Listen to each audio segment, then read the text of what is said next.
Once they see him, they respect him like he never left. Mike Tyson ain't never forget where he came from. We don't play no games. You live or die. How you gonna do it? We would hang out on the train station. Then we would shoot dice in the hallway. Everywhere in the world I go, they say, I've been to Brownsville just because you lived there. All over the world. Brownsville. Never ran, never will. He really kicking it with the people. Ain't 1,000 people guarding him. He with the people. You gotta respect him. It's only right that the baddest mother that ever lived came from Brownsville, Brooklyn. It's only right. It's rightfully so. The greatest fighter ever should be from Brownsville, Brooklyn. Thank you so much. Thank you. Hopefully we'll see you soon. I'm Mike Tyson. Yeah. Tyson. Yeah. I'm Mike Tyson. Yeah. Tyson. We about to break this down. Yeah. It's ludicrous.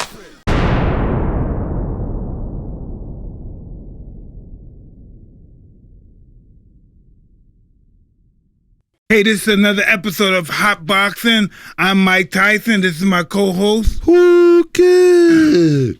And today, we got the up-and-coming killer on the MC tip. Come on. Hey, Simba is on the scene. What's up, brother? Man, it's a everybody pleasure. Told me they know you. I don't know you. How come everybody know you? I don't know you. Because we getting acquainted. You know Alex Avon? Yes. You know, Styles P introduced you to me. When? Wow. Styles P, you did an episode with Styles P and Angie Martinez. Yeah. And he told you, he was like, Simba's a killer. And he pulled it up and he was like, yo, I need this in my phone. That was beautiful. Yeah. Yeah. No, Styles is one of my guys. I love him, man. Him and Jada, they inspire me a lot. So when I seen that episode, I was kings like, back in the day when we were kids. Yeah. Yep.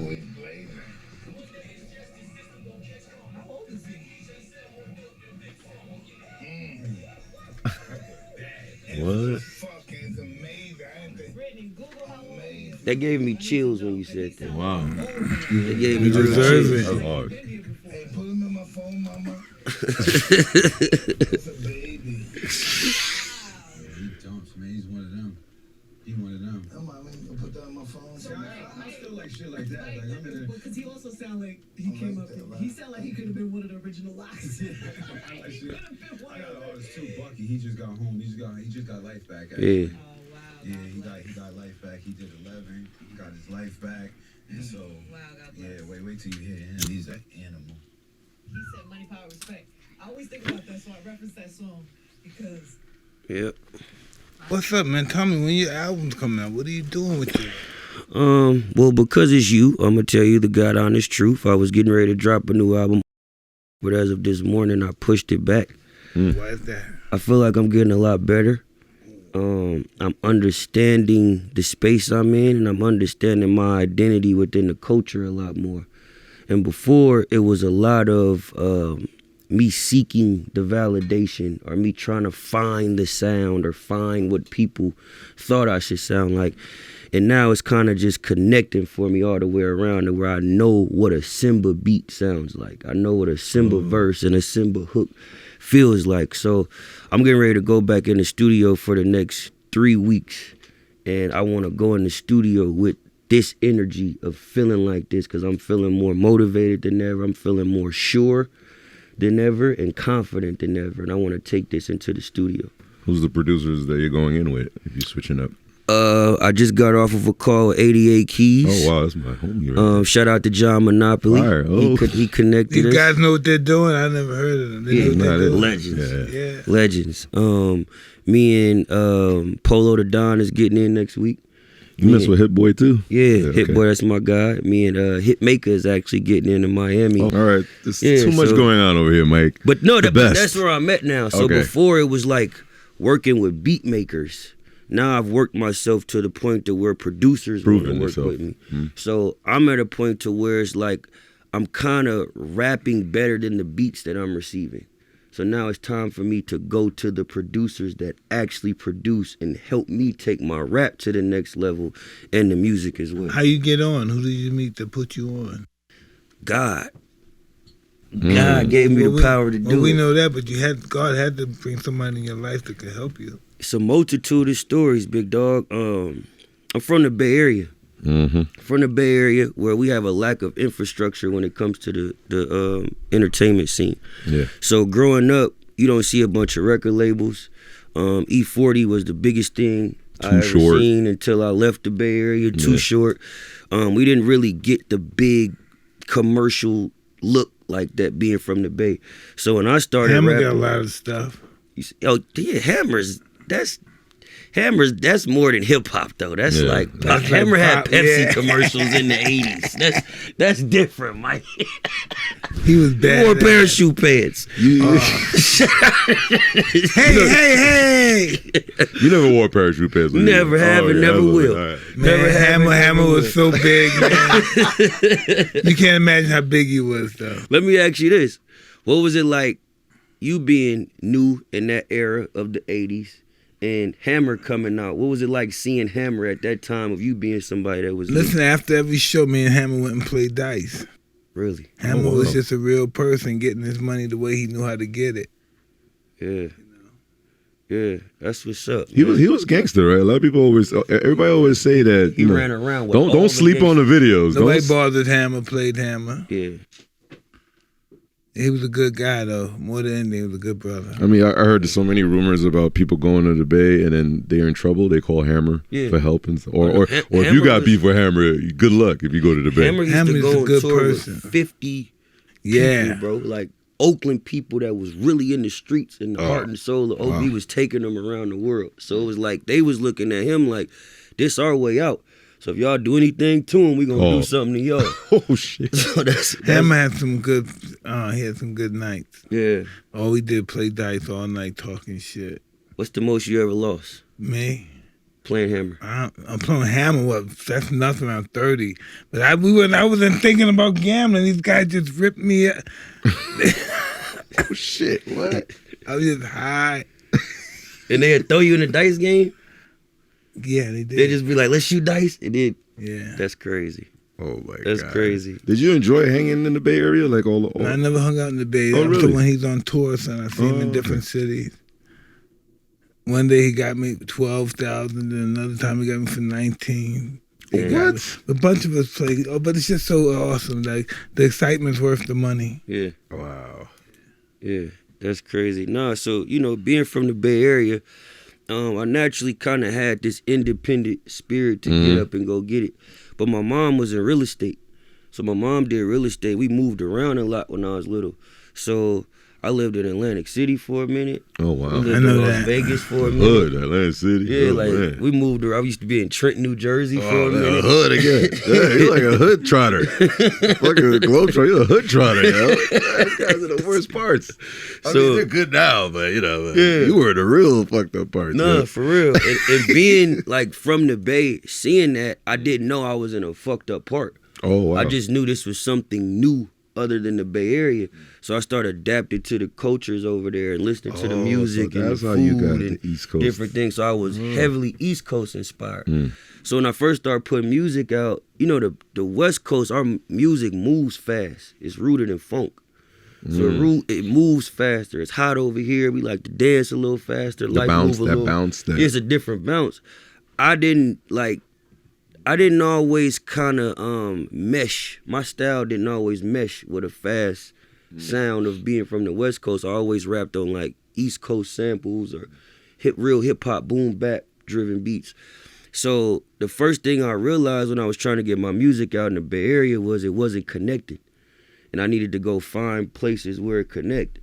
So I had moved down to Los Angeles. And when I moved down to Los Angeles, I immediately realized I wasn't good enough. I knew how to rap, but I didn't know how to make songs.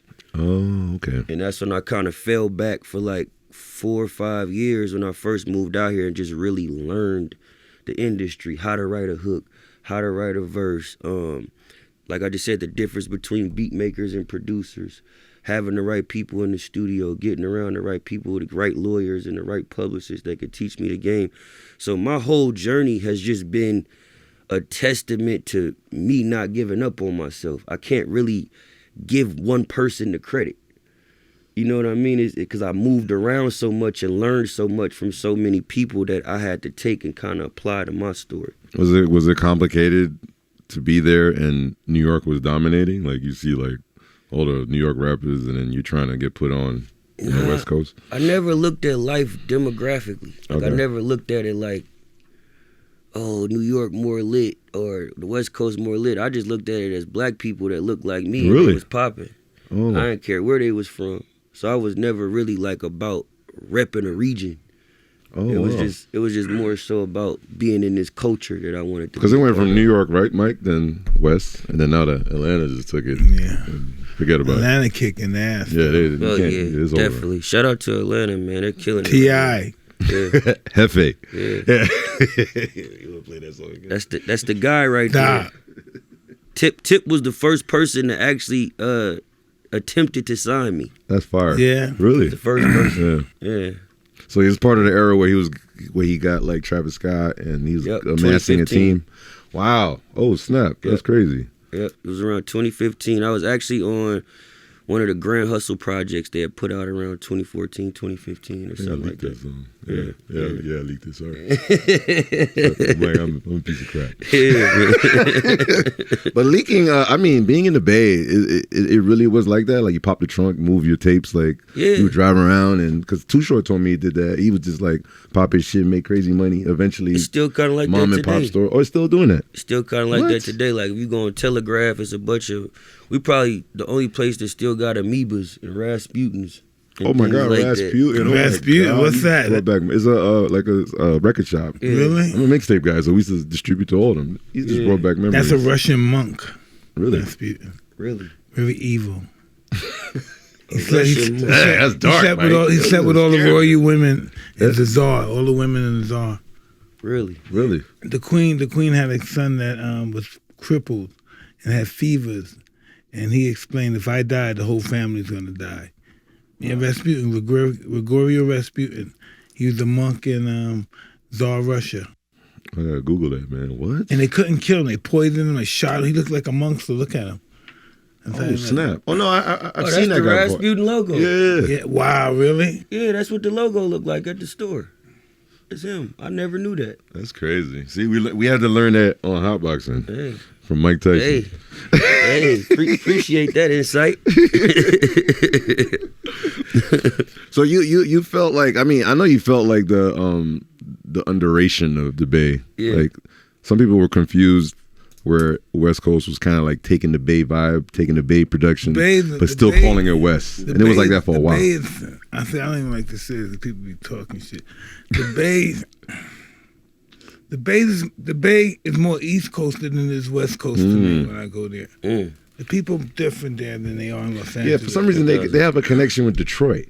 Really? Yeah. Because like the Detroit and Bay thing was like, So a big part of that, I don't know if this is the early stages of that, but I know a big part of that is Be Legit yeah. had a big presence in I know Detroit B. in the 90s. Light skin B? No, Be No, Legit dark is skin. E40's brother. Oh, okay. So he had went to get some Fed time, I believe, in Detroit in like the early 90s. And he kind of came out there and was like rapping about like the 30 sticks and like Cartier frames and different things like that. And he brought it back home. So if you listen to like Bay Area music and Detroit music, it sounds like cousins. Yeah. Like the way we talk on the beat, Totally the slang we different, yeah. use, it sounds like we are related. It's just a faster tempo. Kind of like the Wanna Be a Baller. That's like a kind of like over connection. Like, Yeah, but definitely. it's Detroit vibe. You know? Definitely. That's crazy, man. Definitely. Man, how about the influences from Keek the Sneak and, you know, Mac Who's Dre? that? Keek. Explain who Keek the So Sneak is. Keek was a part of a group called 3 Times Crazy. Yes. They were a big Bay Area group. 3 Times Crazy, got your mind. That was something we all played as kids. And then Keek had this like distinct voice that just always stood out. Sitting on my lap, hand on my strap, smoking purple, sipping yak in the back of the round. Like it was real distinct. Back to back. Yeah. Every time you heard him, you Look knew it at was Mike. him. Mike is like, what? Bro, I had to do all this to sell tapes. I had to beat everybody. You ever Yeah, heard yeah. E40's Tell Me When to Go? I know A style though. Okay. So Keek kind of has a similar style. Yeah. It's a little more raspy. Kind of like Cookie Monster type. Yeah, it's a little Yeah. more raspy. Yeah, raspy. But, Keek had broke out of a group and became a solo artist, and he came out with a song Feeling called Myself. White T-Shirt, Blue Jeans, White T-shirt, and yep. Nikes. And that was like a uniform for us as Bay Area kids. It's like, because we didn't always have money to go to the mall. So as long as you had some cool shoes and you had a white t-shirt and some blue jeans, Keek made that song make us what we wore cool. It made us feel confident in what we wore. So he's a legend. He started a hyphy movement too? Well, okay, he gets credit for it. Oh, okay. Mac Dre is the person that defined it. Mac Dre was like everything that hyphy is. Everything when you see people popping their collar, and thizzing and jumping out of cars. What's that lifestyle? It's a lifestyle that we live in the Bay. What's that dance they used to do? What's that? I don't do that silly ass dance, but they used to do it where they pop their collar and be sweating like they playing a basketball game. They be like, how you do it? I'm not doing it. Let's look it up. Look it up, yeah. Look it up. Right? Am I doing it right? Really just type in turf dancing. You look like you're fighting somebody. Turf dancing. TURF. Dancing. It's Who like, can't it's do like, it again? Who? Yeah. I'm doing it wrong. I'm really doing it wrong. Yeah, you really are. I see people legs up in the air. That's what you. I saw the Asians. They just like they love that. kill it. Yeah, They like kill it. y'all Asian community love y'all. So this is turf dancing. All right, yeah. I was doing it wrong, Mike. I think I fucked up. Look at that nigga hairdo in the back. There it is. Look. Yo, Mike, you need to start doing this shit. I could do this shit. Yeah, look at Mike. You imagine Mike doing I that? could do this shit, Lil. Yeah, I can do some of this shit. I can't do it. And it's so like Look at the physical. nigga with the hairdo. Now it's really a culture. So we grew up going to like dance battles like this. That's crazy, yo. Look at Mike. this nigga.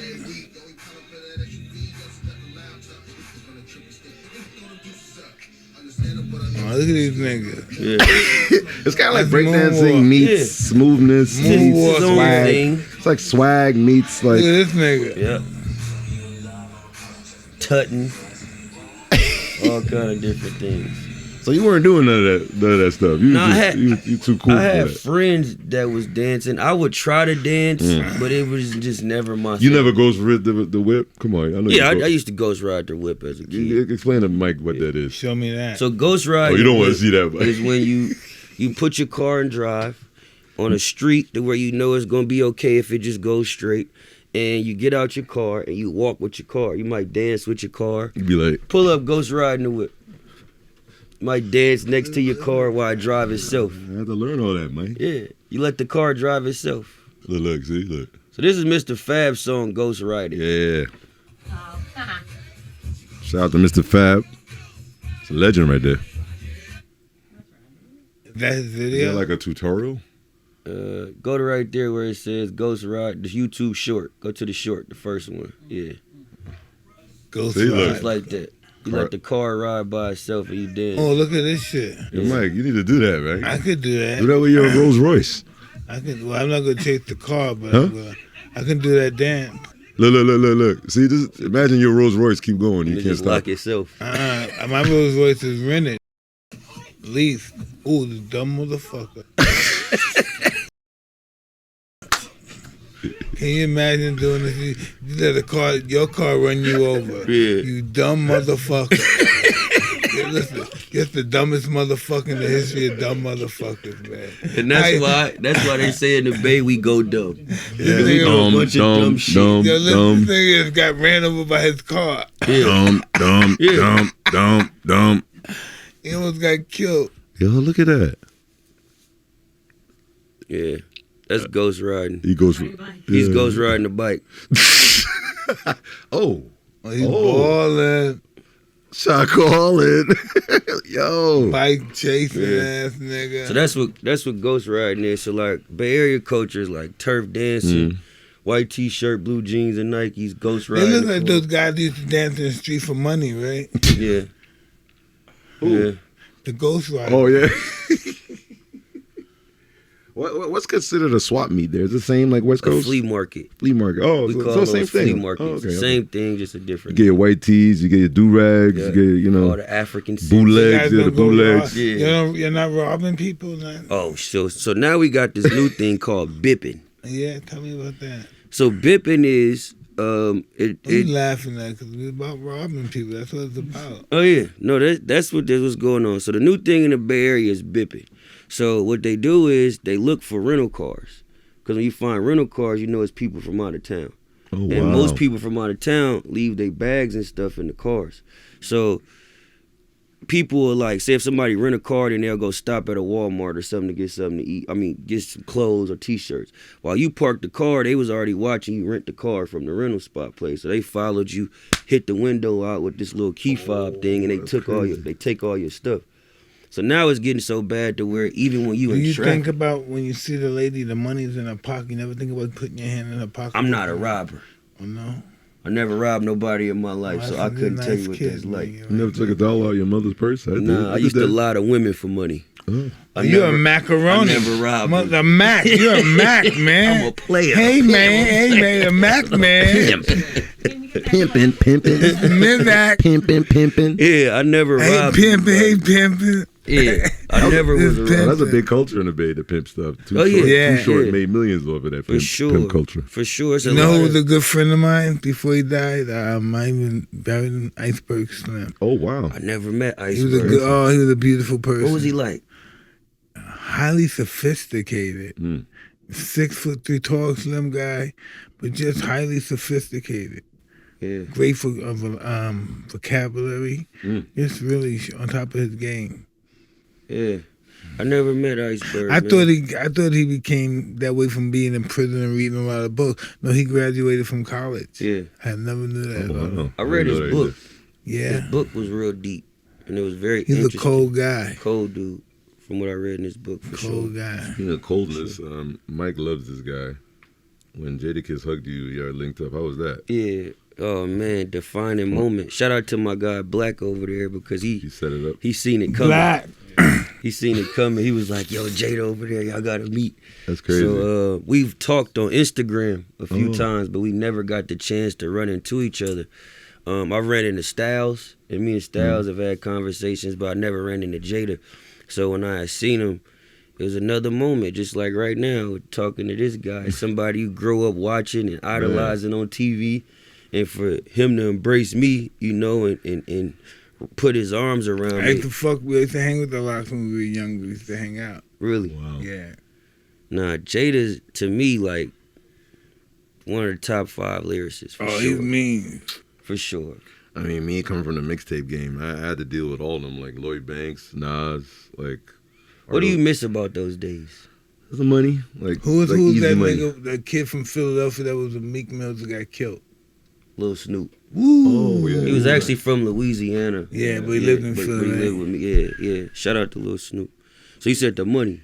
The money and outside of the money. And being there when you see like the spark, like you see them in the studio and they create, like you see Fabulous first freestyle. Yeah.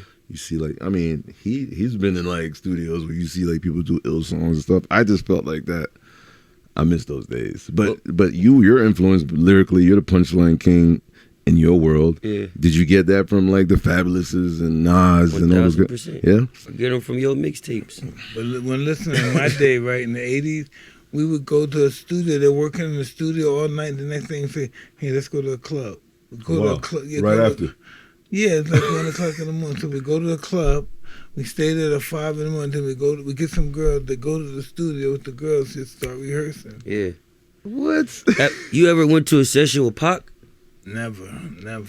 Damn, I always wonder what that was like. Smoking, talking shit. I'm sure, yeah. Yeah, Pac's one of my favorites, man. I love Pac. I love y'all together. Y'all energy together. You had to see this nigga. This nigga was something. Give me a story. Listen, right? I'm in prison, so he comes to prison to see me, right? And so he walks in. As soon as he walks through the door and he comes walking through, they come get me. Everybody goes crazy. All those white boys just start going crazy. Like shaking. Tupac. What? Yeah, and everybody was, hey, stop that. Hey, calm down. Calm down. Everybody was calm down. Yeah, it was. That's dope. Yeah. That's dope, man. Yeah, he was an interesting guy. That's dope. But if he was mad at you, he just hated Yeah, it's over. He's mad at It's you. over, right? Yeah. What do you remember about his last night at your fight? I remember that night, earlier that day, he made my tape, my ring walk tape. And I was waiting for him. He was getting late. I was waiting for him to come. And he came on time. And he just did it one take. Wow. Knocked it out. Legendary, man. Rest in peace to Tupac. Yeah, we had fun. He hugged me after the fight. Yeah. You invited him to the fight? Or he just, Yeah. Oh, wow. So you feel kind of like fucked up about that? No, it wasn't, you know. Fate is fate, right? That wasn't my intention. Yeah, obviously, yeah. I don't believe that was his intention. The reason why, because we stuck together, and he was visiting me, and he was getting these cases, and I said, man, by the time I'm coming out, you got to be coming in. That's what happened. Oh, wow. Yeah. Crazy, because that goes back to something I'm kind of like learning to deal with, is like disciplining myself. Yeah, because sometimes people like us that are creative, sometimes we get success, we get afraid of it, self-destruct. You know, we start Talk doing about yeah. that. I'm dealing with it right now. Cause they're great. Well, I don't know about you, like a guy like me has been through shit, you know. My parents lived in a sex business. You know, I was homeless. I didn't know what it's like to live at somebody's house and you're at their mercy and all that shit. So that's just how I was. So that I just really think, even though I got successful, I felt like what's that word? I felt I didn't deserve it. Why? I don't know. I just don't know. I thought I was scum. I didn't deserve everything. You know, the shit that we did when we was young, hurting people, robbing people for money, and I have a good self-esteem. And you feel like I forget the name for it. And I just felt like self-destruct. Why do I deserve this? Why everybody died? And I didn't die. And these guys were smarter and stronger than me, and I should have died, and these guys died. And look, I'm getting all of this. I got the best life in the world. So you get self-destructive sometimes. I don't deserve this. So you telling me the whole time you knocking motherfuckers out, you're the champion of the world, Robin Givens, all the women, everything in life, and you felt like the work you put in to get there, you didn't deserve it? Yeah. That's crazy. It is. It really is. Wow. But Do you feel Custom Motto played a part in that? As far as an early exit to where that was kind of somebody? By the time he died, I was already sophisticated enough to fight for world class and stuff like that. But it's just the fact that he died, I was offended. I was wounded emotionally because of our bond, and I wanted to see the reign that I had. I wanted to see all the things that we dreamt about. I wanted to see me do it. Yeah, I recently just went through that. I was just filming a documentary back home, and my best friend who was killed in 2020,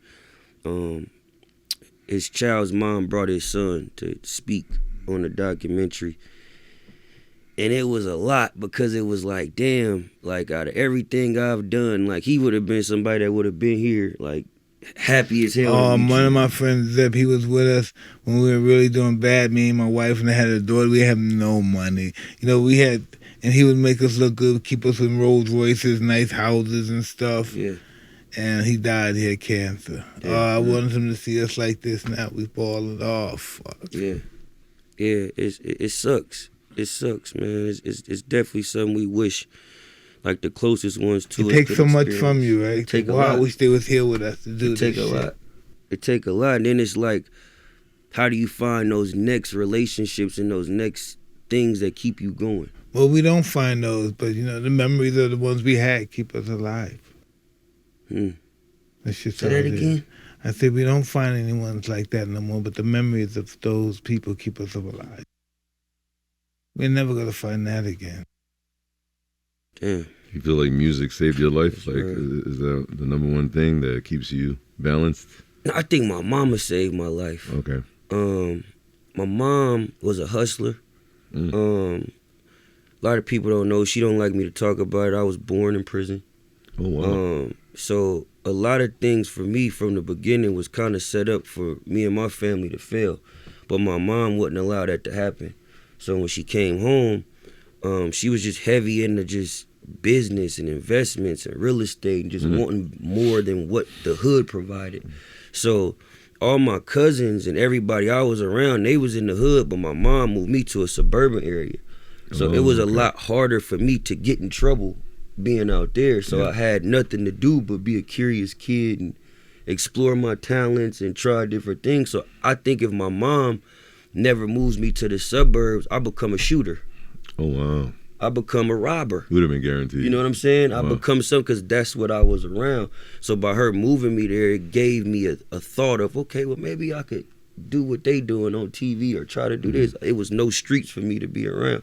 Wow. So I always say my mom saved me, and just my curiosity to wanting to be better throughout music helped prevail. Yeah, once I started boxing, I had hope for a better life. Yeah. I wasn't thinking about robbing nobody. I just wanted to do good. Focused on one thing. When did you knew it was like possible? I met Muhammad Ali when I was a little kid. I was in juvenile detention. Oh, man. And one day we were sitting in the auditorium. We watched the movie The Greatest. And then the light came on and Muhammad Ali walked in. And for some reason, everybody was going crazy. I said, I want to be like him. Mm. And then a couple of months later, I got transferred somewhere else where a fighter was there. And he started teaching me how to fight. And boom, I'm here. Wow. So you, wait a minute. That's crazy. You met Muhammad Ali in a detention center? You know, I was locked up there. So you met Tupac and Muhammad Ali both came to visit you in jail? No, Ali just came to visit all the kids. He didn't know me. Okay. And then I saw him there. I said, I want to be like him. Yeah. Got you. Yeah. And my, what do you call that? When you,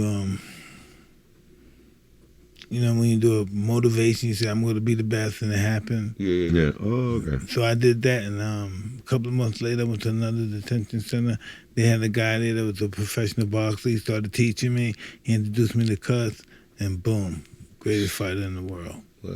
Shit crazy, right? Wow. When did you know you were the best? When I was around 14, 15. I knew I was going to be champion then. Really? By the time I was 19, I knew I was the best.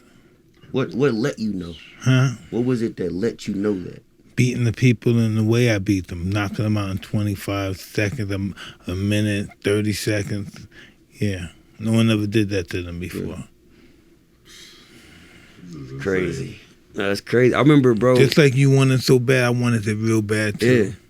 And now I'm at a phase now to where it's like, because music is so saturated today, right? And a lot of people who listen to me, they're not really tech savvy.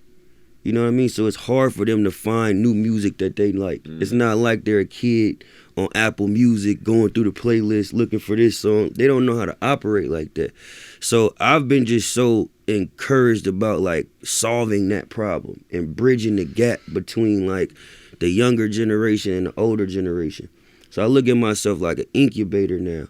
And every way I've been moving and things I've been doing is trying to like bring the culture together, because I feel like in rap, we act like we just all got to stay young. Like we can't grow. Like it ain't okay to grow up. And it's like soon as somebody grow up, we say they washed up, they old, they played out. But then a lot of them niggas still be trying to be young. Yeah. You know what I mean? So you 48 with a family of 5 and a beautiful house talking about how you still in the hood shooting, doing shit you ain't done in years. So it's like the kids, we don't relate to it. Confused. We want you to talk about your family, like your wife, so we can know how to get there when we get to that age. So I've just been trying to like shine light on that, and I'm becoming like obsessed with the shit. You should be. You must hate TikTok then. I love it. Oh, you love TikTok? It helps us grow. All right, there's a lot of that crazy music that's It helps us grow. Okay. It helps us grow, bro. Without TikTok, how do people see me today? In a time where people say rap is dead. Okay. Right? So if rap is so dead, how can I post a TikTok and do 10,000 comments? Rap is never going to be dead, because the new shit that's coming out, it comes from rap. Facts. You know what I mean? Rap is never died. It just has different names. I agree. I mean, you fuck with the platform, but TikTok artists. Well, that's a different conversation. Yeah, that's probably that's what I meant to say, because you've heard weird songs getting 100 million streams for sure, and you're like, what the? For sure. I think we just in a time now where it's. I mean, I'm not saying bad. These kids are making money. Yeah, that's the only good part about it. Yeah, but it just confuses the hell out of like kids. Like my kids be like trying to understand. Like, am I supposed to like follow this? Because when you were young, You used to watch like, Run DMC, Big Daddy Kane, and then we understood why Wu-Tang is in your DNA. They don't have that in their DNA now. There's no DNA artists like that. I think now, man, because what you talking about is like owning the craft, like people Respecting who own the it, craft owning and it. respect it. I think now it's respecting an audience, and whoever can develop an audience. Let's take someone like a Jake Paul, right? Doesn't come from a boxing background. Like, he's a YouTuber that we all started following, but then he started boxing, and then the guy looks actually okay. Yeah. So we buy into it. You know what I mean? And because we buy into it, it broadens his audience up. And I don't think he cares about how the Roy Jones or how this person may feel, you know what I mean, about him being a boxer, because he's selling tickets. Yeah. And it's the same thing in music. I don't think some of these TikTok artists, they don't care about being the best rapper. They're just getting an audience to sell tickets to feed themselves. Ask Mike, how do you feel about looking at like fighters making money from I social think it's media? a good idea because From making money from social media without all the hustle But it brings, and all the it blood. brings a lot of attention to boxing. You know, Jake Paul gets 70 million views. What champion gets that? Maybe Canelo. He's a little white boy. It's not really his gig, but he took advantage of the whole situation. Well, a lot of people forget that the boxing business is an entertainment business. It's all about entertainment. The greatest fighters in the world can't make a dollar because they're not exciting. I like Jared Anderson. He's a baby now. He can't. I know he's coming. He's a baby. He got to put his head down. His head's up too high. Yeah. Last fight, he got hit a couple of times. I brought him out the last fight. Yeah, I remember. That was you.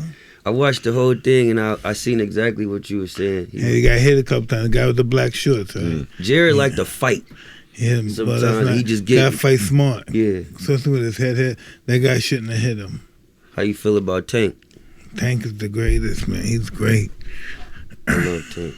Good guy. He's locked up now, right?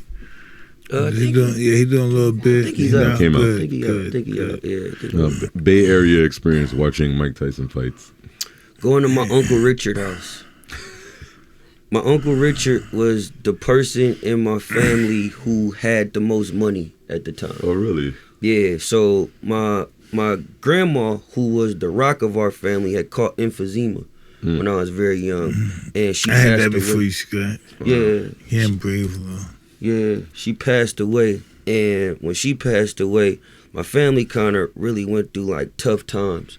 So my Uncle Richard had this house that was just like this big ass house. And every time Mike fought, he would barbecue. He get the DJ over there. He get the jumper for the kids. It was a whole thing. No, dig, right? I always tell people, I wish I could have been a fan watching me fight. That's crazy. Everybody's so happy. I'm like not getting it, right? They're happy and fucking hit me on the back. Mike. I said, fuck, I wish I could have watched me fight. No, it was like a birthday party every time he fought. Like for my family, it wasn't even a question of what we was doing when Mike Tyson was fighting. No, it's so we was funny. going to Uncle Richard's house and barbecuing and getting together to watch When I was him in fight. the ring, right, I was so relaxed I could see everything, everybody. So after the fight, I go to my man, I said, yo, man, who was that girl in the red dress she was talking to? He said, Mike, how you know I was talking to her? He said, Mike, I know you didn't see me up there. Yeah, I'm so relaxed. I see everything and everybody when I'm in the ring. Wow. That's crazy. Everything. That's actually smart because his fights were short. So it's good to have like a backup. Even to a turn long up. one, even a long one. I see everybody in the audience. But then we used to bet on how long the fights would last. So I remember two of my uncles actually got into a fight one time because it went to the third round. Oh, nah, hell no. It went to the third round. I can't remember exactly who he was fighting, but the fight went to the third round, and my uncle had bet that it wouldn't go past the second round. And then they started getting in the argument. He was like, "Quit talking to me like that. Who you talking to, nigga?" Well, then they start fighting. That's what those fights do to you, man. It was a whole thing. So that's what I remember. But just like you, that's all I ever wanted to be, a heavyweight champ. That's all I ever wanted to be. Yeah. Just like you want to be a superstar. Yeah. Yeah. That's legendary, man. You did it. Soon they'll be calling you a legend. I'm working on it. I'm working on it. That's the goal. That's the goal, man. It's crazy by hearing him, how he came up, experiences. Now I see why your music has all the experiences in there. Yeah. Like the real, like you talk about real life in your songs where you could take the cheat code and do the twerk dance. Exactly. You don't choose those routes too tough. Nah, I feel like there's still an audience for that. Yeah. And I feel like that audience has been abandoned, right? You feel like you came out at the right time because it's big now. I feel like one thing got in my way. What? COVID. Oh, wow. But it helped me become a lot better. But I feel like it would have, if we didn't go through COVID, I would have been a lot further. Oh, wow. So I was dealing with situations where I'm going viral in 2020. LeBron's reposted me. Fire. And Shaq and KD. And I can't go do a show. Man. I can't go host a club. I'm still in the house broke at the time. Like with no money in my pocket. Then I found out I was about to have a son. Oh, man. So I'm like, this is just too much. But it made me be like, I'm either going to bitch about it or go harder. And I took my broke ass to the studio every day and just kept going. And the songs I made helped me get my deal and changed my life. Who's the circle? Change your life. The usual suspects. You got Roddy Ricch. You got. Hey, them my guys, man. Roddy, me and G Herbo just did something. I love T Grizzly and Skilla Baby. Them my guys. Here we go. One person I love working with the most is Dr. Dre. Oh, wow. That's the person I like working with the most. king. Yeah. That's the person I like working with the most. How was that experience, yo? Dr. Dre? He got the best beat. Yeah. But he also has the best ear and the best understanding of rap music. And you stand still and listen when he tells you. I shut the fuck up. I don't say a motherfucking thing when I'm in there with Dre. I'm just like, I'm listening. And everything he tells me to do, it ends up being 2 times better than what I thought. Okay. So it's like times where, so I got this song on my project called Can't Win for Nothing. And I say, I woke up this morning with all these thoughts in my head, jumped out the bed and stubbed my tone edge. The girl who I was texting last night left me on red. I ain't tripping because I hooked up with a homegirl instead. Oh, man. Dre taught me how to say it like, I woke up this morning with all these thoughts in my head. Wow. Jumped out the bed and stuck my tone edge. Ah. So I started acting it out. Fire. And I didn't know how to do that until I got around him and him kind of coaching me to doing that. Dre the actor too. Yeah, he's different. He be hearing shit. I be like, bro, I didn't even know that was in there. He got like a sixth sense in hearing. Like, I don't know. It's crazy. Production situations. Special. He's really special. Man. Definitely is. Definitely is. What's somebody you liked working with the most? I love seeing Swiss Beats and what's his name? DJ Premier. The way they concoct songs together. What was early 50 like? Early 50 was like a machine. Yeah, he was fucking off the hook. Machine. He had the robbery song and all that stuff. Mike, we would do full mixtapes one night. Like, really? There's no 3-4 days. You come back one day, and everybody's in there, clockwork machine, tape done, gone. There's no, I don't know how long people take to do their shit now, but we were focused. And dropping a tape every month is crazy. Every month we're on the heels of every artist.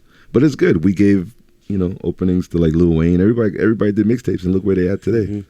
It's good to pass it down. No, for sure. What was like a legendary session you remember with him? Or a song that we all grew up to that you probably. Well, the legendary stuff. Like thank God I'm connected with Mike.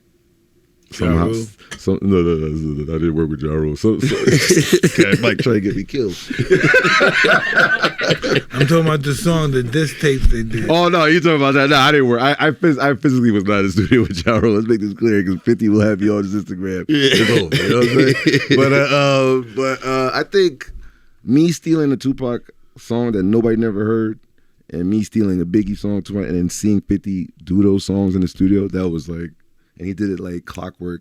It's like he heard the verse once, and he did. And I think that was like fucked up, like crazy, like, and the adrenaline rush of like putting it out without permission from Diddy, Suge Knight looking for me. That's why he's laughing at me earlier, because every time he hears me in LA, he knows I'd be running, because Suge Knight almost caught me a few times. You know what I'm saying? Like, what did he say to you? Yeah. No, I ran. I didn't see him to talk to you, buddy. Fuck out of here. Like, thank you, promoter, that told me Suge Knight was in the front. I went out the back of the club. Yeah. So, whoever that was he looking for you? Yeah, because I think Big Boy shouted out my club like I was performing in LA. So Suge Knight was like, what? So Pull it up. It was easy to pull up. He had all those, the Mexicans and shit with him. Wow. But they were in the front. So thank God there was an exit in the back, and then I got out of there just in time. Shout out to Mike Lighty, Chris Lighty brother. Yeah, he's the blocked. You got you in to get out. Like the smallest gun I ever saw. It was like this little he was like, I'm gonna get him. I was like, nah, we don't do any of that. Yeah. Get me the fuck out of here, yo. And then that was it. You don't want any trouble. Huh? Let me ask you this, right? Because this is something me and like my generation of rappers talk about a lot. Was it more dangerous back then and y'all just didn't have cameras? It was very dangerous back then. Life didn't worth a nickel back then. So our shit just publicized. It's not as bad as it looks. A lot of people don't know. I DJed with CNN, Capone Noriega first, and they were maniacs. So I toured with Mobb Deep where people were shooting like at every show, like hood shows. So I became desensitized when people start, being in Brooklyn, there's a shootout in every Brooklyn backyard party. So you become like... And listen... Yeah. Sometimes you're both your friends. They may be family members. They start going family members, but they're both. You love both of them. Yeah. You might go to that. You might go to have a dice game with one of them, then leave him and go to the hospital. And he shot him. The guy, But isn't it crazy how you see, like, you can see the actual shooting going, but it's slow? Because in my position, I'm in a DJ position, so I'm in the DJ booth. Mm-hmm. But everything is slow. I can see everybody running. The best thing but you can see it open up. Everybody knows what's going down and start opening up. You see the guy with a shotgun, and it's slow. And the best thing is you don't run. I never ran because I know the guy's not aiming at me. Mm-hmm. People will get shot in parties. It's people that's just running around rampant, going crazy. Mm-hmm. So I learned that from like hundreds of shows in the hood. At every state, 50 loved the energy of the violence. Like he loved, it's like he was an action hero. Like he was Scarface in every club. I be hearing all these stories about like y'all putting razor blades under y'all tongue. Yeah, that's what we do in New York. How? We all had a vest. New Yorker. You ain't cut your tongue up? Nah, that's a street. That's some prison shit we do. Yeah, that's different. I don't want no parts of that. There's too many women out here, man. Think about it, I think it is more safe now because back then you needed 30 guys to go in a club. You don't want to go to Connecticut. You don't want to go to the Bay and you just like confrontation. People will come test you. Yeah. So if you see 30 people, you'll stop and think. You can still test them, but it's going to be some kind of repercussion if there's 30 guys and we all have guns. Makes sense. So there's a respectability, and people respected him for that not because he had 30 guys with guns. They respect him because he ain't stupid. Who the fuck is going to go? I'm not going in like St. Louis or freaking, those places are crazy. Like Mike got a pass in every state. He knows every street guy. Yeah. And we got the same level. I was locked up with a bunch of guys, and I know guys to him. And it's crazy. She was all of their heroes. Yeah. Like all the street guys, like where I'm from, he was a hero. Man. I got an uncle that used to just kick everybody's ass on the block. They call him Tyson. I was like, it's one of the first street guys that started making money like that. You know what I mean? And then everybody started making a lot of money. People started making their own clothes, all those guys. Trendsetter, man. Then they started making their own music, owning their own company and everything. What you used to think when you used to walk to the ring? I'm God. No one can beat me. That's just what you think when you make your music. Speaking of making music, when you go in, are you gonna have Mike Tyson in your bars? After this experience, he's gonna come out when I come to an exhibition. He's gonna be singing. Come on, let's do it. Rapping, coming out rapping. You heard it here first. I'll make an exclusive song for that. I'll make an exclusive rap for that. Yeah, this Mike. Yeah, who you want to rap with? Who you want to have a collaboration with? Me and Jadakiss. Oh, that's gonna be cool. Me and Jadakiss. I feel like that would be great. Me and Jadakiss. We're talking about it now, but to do something. If you was to do an exhibition and me and Jadakiss was to walk you out, I could die right there. I could let it all go right there. I did it. Yeah. It's over right there. It's a wrap. I don't want to hear nothing else. It's over. Explain hell of a feeling, like the concept of like, I've had issues with chicks going through my phone. Yeah. So annoying, yo. Like, you're not my girl. We just had like, So hell of a feeling. What's going on? I actually took my family to Hawaii for New Year's. And this has been like my first year and a half of actually having some money. So I've never really been able to like take my family on a trip or just do different things. So this was the first time I was able to do it. So we're on the trip and I'm just like enjoying all these different things, right? And then I get the, who is this? What's that? And it's New Year's. And I was like, as much fun as I'm having, I can't let this spoil the moment. I gotta let this be a part of the process and a part of the moment. How do I channel the moment? And then the only way I thought to do that was to write a rap about it. Fire. So that first verse I wrote while sitting in the backyard of the property we had rented. And my son was just jumping in the pool. And the verse was originally a little different. It was a lot more vulgar. And what happened is we couldn't clear the sample because they wouldn't allow me to curse on the sample. So if you listen to that song, it's no cuss words. That's right. So I had to kind of go back and clean it up a little bit, but it was more to the story. What song was that? It's called Hell of a Feeling featuring La Russell. Just put it out about 4 or 5 days ago. So it was a great experience. How is that guy, Lil Russell, man? He's cool as hell. Great man. dude. I think he's supposed to be a leader, man. He is. No, I mean like a Malcolm X, not a rapper, but he's supposed to be out there. He is. It's just all with growth. That's fire, dog. It's all with growth. He's a great guy, and he's been someone that's like gave me a lot of balance. We've kind of taken 2 different routes. He went the independent route. I went the major route. I kind of like the major side of things a lot more. And he's somebody that likes to build with him and his own. You know what I mean? And kind of build that out to where they don't really have to communicate with corporate or communicate with different structures and things like that. So I respect that. And like I always tell him, he was better than I was at assembling the team around him. For me, it was tough because I grew up around a lot of rappers. So it's hard to make the homie the publicist or the manager when he really want to rap. Yeah. You know what I mean? They still living through me. Yeah, that's crazy. He kind of had people that just only want to be the cameraman and only want to be the publicist. It was hard for me to find those people. So I got a lot of respect for what he built. And you lyrically respect him too, right? Definitely. We got a lot more music coming too. That's fire. For sure. What's this thing you got with Double XL, like the cover, man? What happened, man? No, I was just joking. Shout out to Vanessa. Vanessa. Vanessa. Big V. Shout out to Vanessa. Oh, we can't Vanessa, say I love nothing you. big in front of somebody's name. I'm sorry. V, you're beautiful. Please. No, I was sitting down with Bootleg Kev that's for the the homie right BET there. weekend. And me and Kev got this relationship where he's like my white brother. Right? So I'm just, anytime I'm with him, we just openly honest. And I forgot the camera was on. So we was just talking. And I was talking like, about V, huh? No, I didn't talk about V. I was talking about the list. But I don't have no issue with nobody on the list. I didn't take it like that. Yeah, we was just talking shit. Because he said Double XL, they just throwing all these TikTok rappers on the cover now. Yeah. Or social media, like social media pushed artists. Yeah. So it's not no... It's no thing. And then also, like, I'm someone that's I've been around a little longer than the people that was on that list. So I don't think Vanessa no longer looks at me like a freshman. Oh, okay. A young buck. I'm a sophomore. But the styles of going in, like, you know, you see you going back in, do you write everything on paper? I know, like, I've been with artists and they just have everything in their heads. Yeah, I haven't wrote on paper in years. What? Yeah, I don't know how to do and you that. do punchlines. Yeah, but a lot of my shit comes from, like, if I go through my phone, I'll just show you, like, I walk around throughout the day. Look at that, Mike. Look how you got everything written. What's this shit? I walk throughout the It's day. bars. Just write lines down.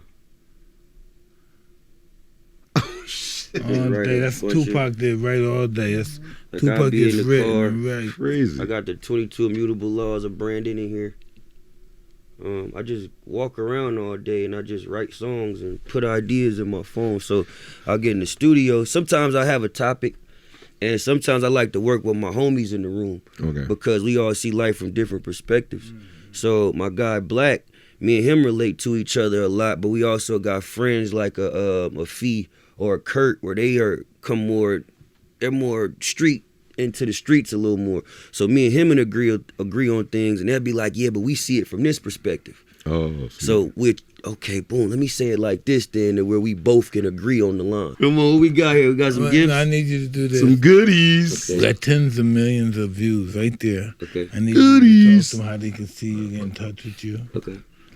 You're on are you on Instagram, whatever? Yeah. Yo, what's good? It's your boy Simba, and right now I'm with the legend Who Kid, and my favorite boxer ever, Mike Tyson. I got a new shirt. I feel accomplished. I feel validated. It's on. Y'all can find me on all platforms at The Real Simba. That's TheRealSYMBA. Hit some bars. Let them know some bars. I need the booth filled with more smoke. Gotta pay the cholos. Owed my jeweler for 2 years. Just paid him back 2 days ago. I'm just trying to stay professional and out correctionals. When God made me, he was giving a confessional. You niggas sections got no girls. I think they moving so-so. Call it high skiing. I ain't scared to say no homo. Niggas pushing P or probably push a tip to Popo. They ask me who I do it for. Aiden, Lennon, bro. I just stand on business so I get it complimentary. Girl, don't ask me for that shit you want that make you temporary. It get very scary, so I'm giving niggas hugs. Penitentiary, cemetery, buried many thugs. Don't hurt them too bad. Classic moment on Hotboxin. Why are you hurting them like that? Yeah, man. Shirt, man. Come on, why are you hurting them like the fuck? This Album title. Album title. Man, You got the title? I'm just trying to make a hit. Please. As hard as he punch. How about that? Album title. Do you have the new album title is called Don't Call Me Now. Oh, you heard it on Hotboxin first. Thank you. All right, hey, this is another episode of Hotboxing with Mike Tyson. We had the great Simba here. Thank you, brother. It's really a pleasure meeting you. Thank you. It was the best. Thank and you. then also we have my co-host, Mr. Kid. The stuff I like. I need to try that I'm new. gonna go and roll some of these up now. Yeah, let me have one of these. Let's take one together. Yeah. Oh no.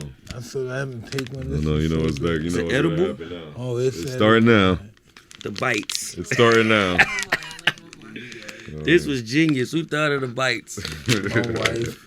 This was genius. The guy who bit the fucking ear. Yeah. What made you bite him? Nigga had button there. Started kicking my ass. I said, oh, this shit gotta stop. That's the realest answer ever. So you felt like Holyfield was getting the best of you so bad you had to just bite his ass. Yeah. I love it. I'd have bit you too, Holyfield.